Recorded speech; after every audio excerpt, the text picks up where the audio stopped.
नमस्कार दोस्तों। मेरा नाम है विजय कुमार। आप देख रहे हैं कॉमिक्स पिटारा चैनल को। तो चलिए दोस्तों, हम लोग कॉमिक्स पढ़ रहे थे छल, जो कि महाबली भोकाल की कॉमिक्स है। इसका पहला और दूसरा पार्ट मैंने अपने चैनल पर अपलोड कर दिया है। पहले और दूसरे पार्ट में मैंने इस कॉमिक्स को 40 पेज तक कवर कर दिया था। अब इस पार्ट में इसके आगे कहानी को शुरू करते हैं। यही है शैतान मुख गुफा।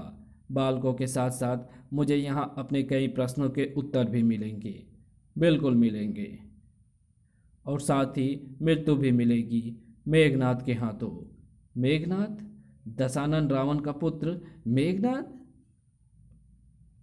ऐसा कैसे हो सकता है? तुम मेघनाथ कैसे हो सकते हो? मेघनाथ को तो लक्ष्मण ने मार डाला था। ओह, एक क्षण, मैं समझ गया तुम कौन हो। छद्म, छद्म हो तुम, जिसने मेघनाथ का छद्म रूप धरा हुआ है। बहुत खूब, बिल्कुल सही पहचाना तूने मुझे। भोकाल, मैं छद्म ही हूँ। और इसके साथ तो ये भी जान गया होगा कि राजधानी भर के बालकों का अपहरण मैंने इसलिए किया ताकि तुम मुझ तक पहुँच सके, पुष्प नाम के इस बालक को साथ लेकर। ओह, तो तू है जो इस बालक के प्राणों के पीछे पड़ा हुआ है। मुझे तेरी ही तलाश थी, ताकि मैं तुझे समाप्त करके इस बालक के प्राणों के संकट को सदा के लिए समाप्त कर दूं। उफ, तू जानता ही है कि मैं जिसका रूप धरता हूँ उसकी शक्तियाँ भी मुझ में आ जाती है। इसलिए इस समय मेरे पास है मेघनाथ की वे मायाविनी शक्तियाँ, जिसका सामना तू कभी नहीं कर पाएगा। और मेघनाथ की उन्हीं मायाविनी शक्तियों में से एक है ये मुंड शक्ति। तो इन सैकड़ों मुंडों से उलझा रह, मैं तब तक इस बालक को मृत्यु के शिकंजे में उलझाता हूँ। इस बालक तक पहुँचने की राह बहुत कठिन है, क्योंकि इस राह में भोकाल खड़ा है। ओह, मेरे समाप्त करते ही ये मुंड फिर जुड़ जाते हैं। ये मुंड तो पहले से ही मरे हुए हैं, इन्हें तू क्या मार पाएगा? सही कहा, मरे हुए को नहीं मारा जा सकता, लेकिन मरे हुए को भस्म तो किया जा सकता है।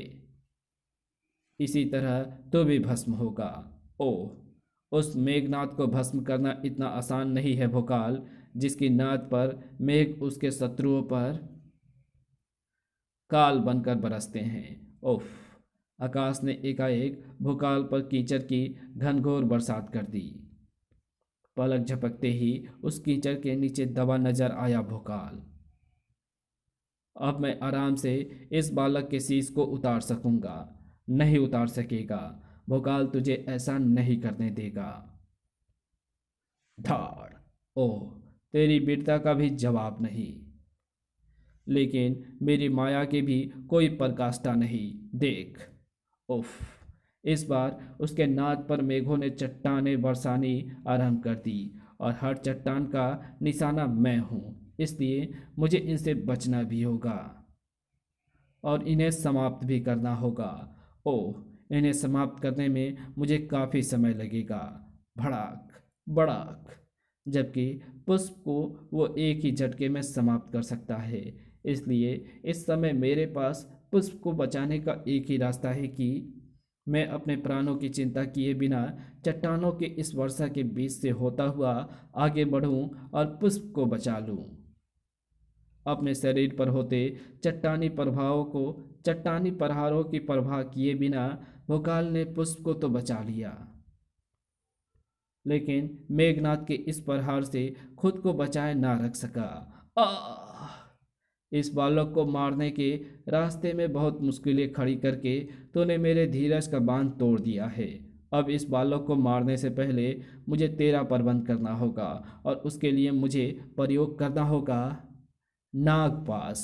तो इस नागपाश से नहीं बच सकता भोकाल, क्योंकि इससे लक्ष्मण जैसा सर्वशक्तिमान योद्धा नहीं बच पाया था।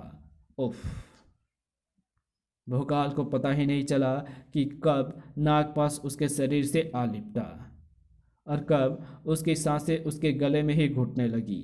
उफ, छूटने के लिए छटपटा उठा भोकाल, तो अट्ठास कर उठा मेघनाथ रूपी छद्म। आह! इस नागपाश में फंसकर लक्ष्मण भी तेरे ही तरह छटपटाया था, लेकिन छूट नहीं पाया था।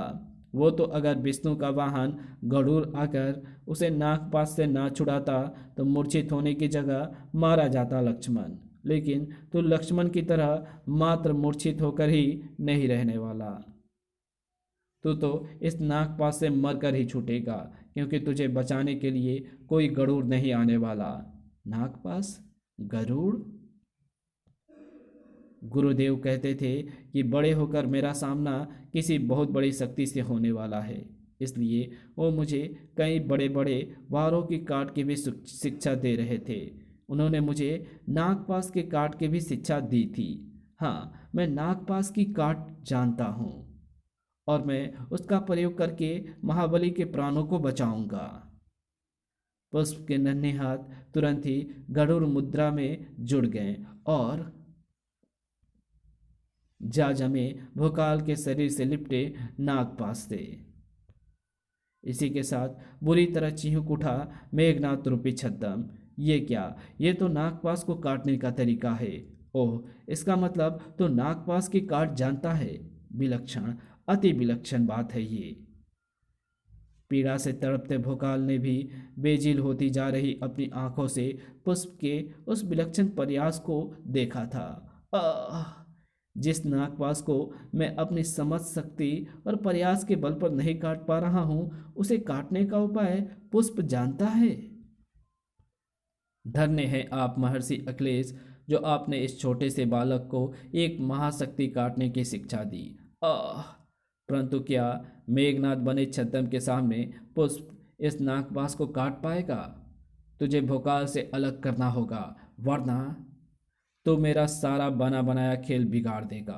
ओह, मैं भी कितना मूर्ख हूँ जो तुझे भोकाल से दूर करने के लिए धक्का दे रहा हूँ, ये जानते हुए कि अगर नागपाश की काट करने वाला व्यक्ति के हाथ नागपाश पर जम गए तो उसे मामूली धक्कों से नहीं, प्रचंड शक्ति से नागपाश से अलग किया जा सकता है। आई!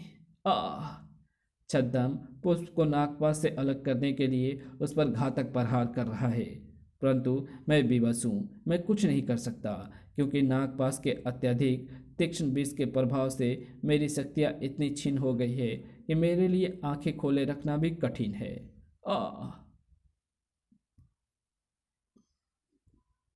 भोकाल कुछ नहीं कर पा रहा था। मेघनाथ रूपी छद्म सभी कुछ कर पाने के लिए स्वतंत्र था। ओह, ये पूरे जी जान से नागपाश को काटने में जुटा हुआ है, इसलिए मेरी ये प्रचंड शक्ति भी इसे उससे अलग नहीं कर पा रही है। मुझे अपनी शक्ति की प्रचंडता बढ़ानी होगी। आह! छद्म ने पुष्प को नागपाश से अलग करने के लिए अपनी प्रचंड शक्ति छोड़ दी है। मुझे उस शक्ति को पुष्प तक पहुंचने से रोकना होगा। अपने पैरों के पास पड़ी अपनी ढाल को उसकी उसकी तरफ उछालकर, लेकिन क्या मेरे पैरों में इतनी शक्ति बची है जो इस ढाल को पुष्प की तरफ उछाल पाए? अरे, ये क्या? ढाल को उछाल सकने की शक्ति मेरे पैरों में वापस लौट आई। और और इसके साथ ही मेरी शारीरिक क्षमता भी समाप्त हो रही है। अब मैं फिर स्वयं को पहले जैसा शक्तिशाली अनुभव कर रहा हूँ, और साथ ही अनुभव कर रहा हूँ कि मेरे शरीर से लिपटा नागपाश कमज़ोर पड़ रहा है, और मैं इसे अपने शरीर से अलग कर सकता हूँ। इधर भोकाल ने नागपाश को तोड़ा, इधर पुष्प का शरीर लहराकर नीचे आ गिरा। उफ! ये बालक भोकाल को नागपाश से मुक्त करने में सफल हो गया। मुझे इसे तुरंत ही समाप्त करके भोकाल को दोबारा अपने किसी शिकंजे में फंसाना होगा। अब ना तो इस बालक का बाल बांका कर सकता है और ना भोकाल को अपने शिकंजे में फंसा सकता है, क्योंकि तू भोकाल की तलवार की धार के शिकंजे में फंस चुका है। क्रोध से उबलते भोकाल की तलवार ने मेघनाथ रूपी छद्म के हाथों को छीना और ढाल ने छीन लिए उसके होश। धड़ाक! ठीक यही वो क्षण था जब मछली की तरह तड़पते पुष्प के कण से निकली दर्दनाक चीख वातावरण के कलेजे को चीरती चली गई। पिताजी! चीख के साथ ढेरों झाग भी निकले थे पुष्प के मुख से। भोकाल ने झपट कर अपनी बाहों में संभाला पुष्प को। उफ! मुझे नागपाश से बचाने के लिए तुमने उसके सारे विष को अपने शरीर पर ले लिया। धन्य है पुष्प, तू धन्य है। मैं अभी तुम्हें तुम्हारे पिता के पास ले चलता हूँ। मुझे मेरे पिता के पास ले जाने की आवश्यकता नहीं। मैं इस समय अपने पिता की गोद में ही हूँ महाबली। पिता की गोद में? मैं तुम्हारा पिता? मैं तुम्हारा पिता कैसे हो सकता हूँ? मैं माता सलोनी का और आपका वो पुत्र हूँ जिसे महर्षि जन्म के समय उठाकर ले आए थे। मुझे अपने गले से लगा लीजिए पिता जी। पुष्प के कण से निकलने वाला वो अंतिम शब्द था, क्योंकि पुष्प हमेशा के लिए शांत हो चुका था और उसके साथ मानो सारा वातावरण शांत हो गया था। एक क्षण के बाद ही पुष्प, मेरा बेटा, भोकाल के कण से निकली आवाज संपूर्ण वातावरण के कलेजे को चाक करती चली गई। इसी के साथ ये कहानी यहीं समाप्त होती है। तो आपको ये कहानी कैसी लगी कमेंट में लिख करके ज़रूर बताना। चैनल पर नए हो तो चैनल को सब्सक्राइब ज़रूर से कर देना। Thanks for watching my videos.